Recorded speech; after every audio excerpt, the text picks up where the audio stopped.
सध्या ना back to back खूप जास्त शॉपिंग सुरू आहे माझी. काल ना हा चपातीचा डब्बा घेतला, माझ्याकडे होता पण तो प्लास्टिकचा होता, मला स्टीलचा हवा होता, त्यामुळे हा स्टीलचा डब्बा घेतला आणि तो मला जवळपास 1200 रुपयामध्ये भेटला. आणि त्यानंतर फ्रुट्स ठेवण्यासाठी छान असा डब्बा हवा होता, ज्याला जाळी असेल म्हणजे त्याला चिलट वगैरे बसणार नाही, असाही छान भेटला, तोही घेतला. आणि रात्रीच्या वेळी बघा, आता खूप दिवसानंतर आज चिकन बनवतीये आणि त्यांचं म्हणणं होतं की नुसतं चिकनची भाजीच बनवू नको, तर त्याच्यासोबत चिकनची स्पेशल थाळी बनव, चिकन सुक्का बनव, चिकन रस्सा बनव, चिकनचं सूप सुद्धा बनव.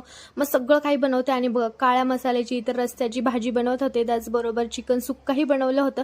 आणि रेसिपी काही शेअर नाही करत, कारण कालच्या लॉंग व्हिडिओमध्ये मी शेअर केलेली आहे. व्हिडिओ इथे टॅग करते, तिथे जाऊन नक्की बघा. चिकन थाळी खूप जास्त टेस्टी बनली होती.